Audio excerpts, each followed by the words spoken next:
Is Richie Sambora's Stranger in This Town from 1991 the best Bon Jovi solo album from the entire band? That question I'm going to try to answer next and more next on Heels and Quads. Debate, bring your own cup. Hard rockin' kings with a full plate. Heels and quads, you can't run late.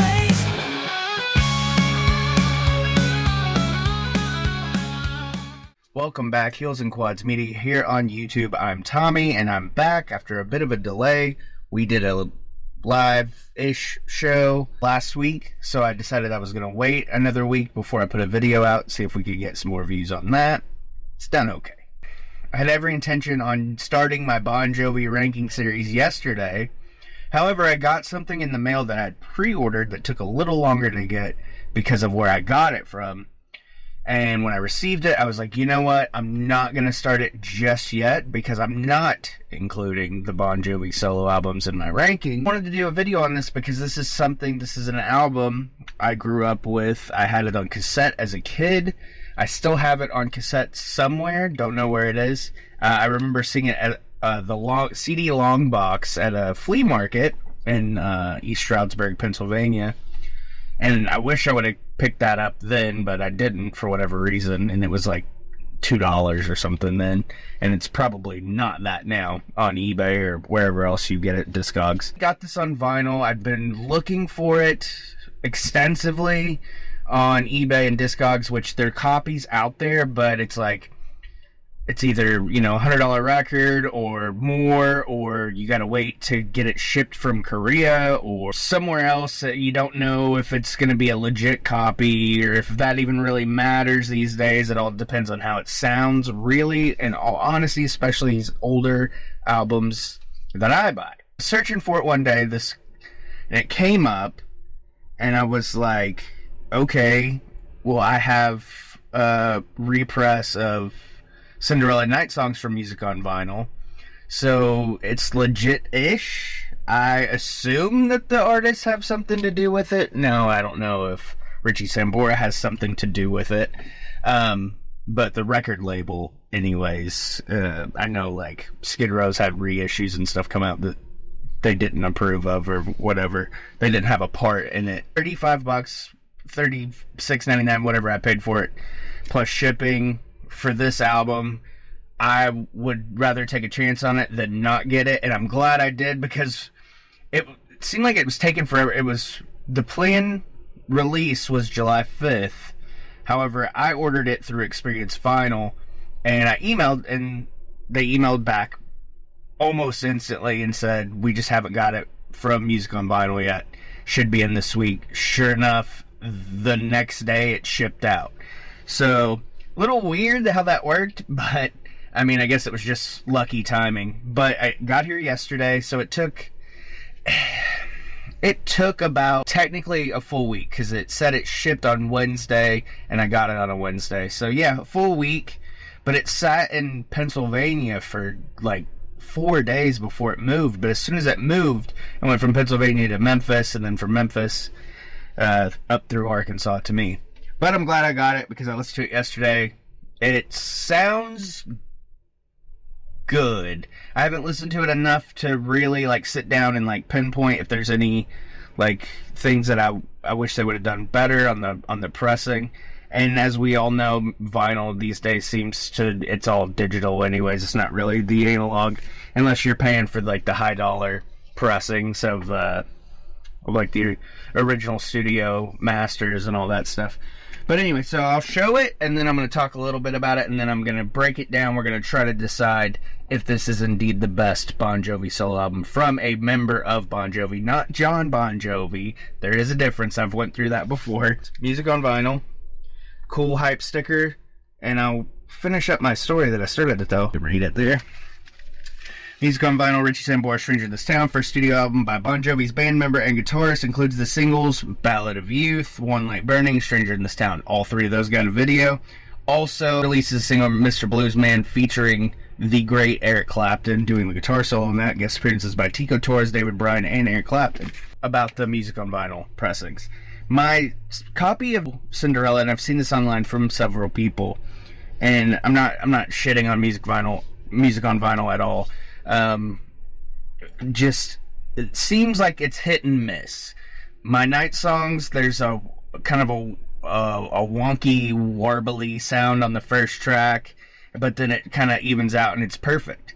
And from what I heard on this so far, just through one listen, it sounds pretty damn good. So I think that was just one of those, it happens cases, and that happens in any pressing of vinyl, because there's just the mother gets worn out, and it's like, I think maybe they just don't change it in time. Maybe you get a bum copy. I don't think it's the whole pressing, the whole run of the pressing. I think it's just some people just happen to get those wonky copies. But I think there is some, especially like bootlegs, that are going to sound like shit. And that's going to be the whole thing. And, I mean, that happens, whatever. But you take a chance, you hope you don't get a bum copy. I don't think I did, but I'm going to give it another listen, probably after I finish this, actually. But yeah, just to run through it, Rest in Peace. Cool, like, atmospheric opener. Church of Desire, good song. Stranger in This Town, title track. Honestly, I would classify it as a Bon Jovi song in a sense, because Richie would play it live with the band, which David Bryan and Tico Torres do play on this, on some tracks. Not all of them, but some. So is it truly a Bon Jovi solo album, since they are technically Bon Jovi band members? Ballad of Youth and One Light Burning, and then Start Aside 2, Mr. Bluesman. So you got all 4 singles back to back to back to back. I kind of like that. You get a little bit of a teaser, and then you get the hits, which I believe Stranger in This Town hit 36, I want to say. And then Mr. Bluesman, like I said earlier when I was going through it, Eric Clapton does the solo. Rosie was actually a demoed song for New Jersey. Didn't make the cut. It lands on Richie's solo album. River of Love, Father Time, another good one. The Answer, great closer. Produced by Neil Dorfman and Richie Sambora. And here, if you can see it, maybe if I get my face out of the frame, but it is a music on vinyl pressing, Mercury Universal, and it says 1991, the original pressing, and then also 2024.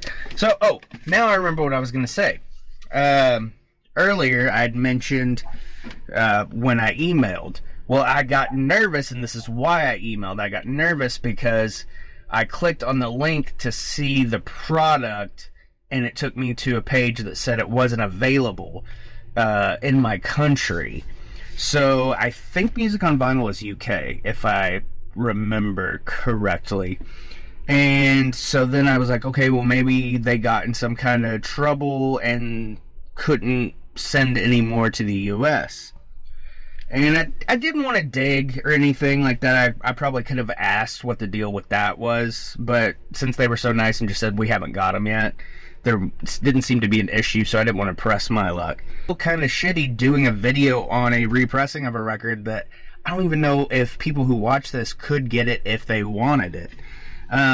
But if you have not purchased this before, you do not own this album, I suggest you either listen to it on Apple Music or Spotify or something. Maybe you haven't heard it in a long time, but I'm telling you right now, out of all the Bon Jovi band members' solo albums, this is by far my favorite. And I kind of like Undiscovered Soul by Richie. I love the Young Guns soundtrack with John Bon Jovi. I mean, Blaze of Glory, it was a #1 song. You can't deny that kind of power. And I mean, he has Jeff Beck on it, Robin Crosby from Rat. I mean, Elton John plays on it. I mean, that is a great record. But when I think of that record, I think of more Blaze of Glory, and I'd really like Miracle from that album. But I think more of the song Blaze of Glory than I do the album. And is it a Bon Jovi solo album from a band member being a John Bon Jovi solo album? Or is it a movie soundtrack? So, therein lies the question for the video.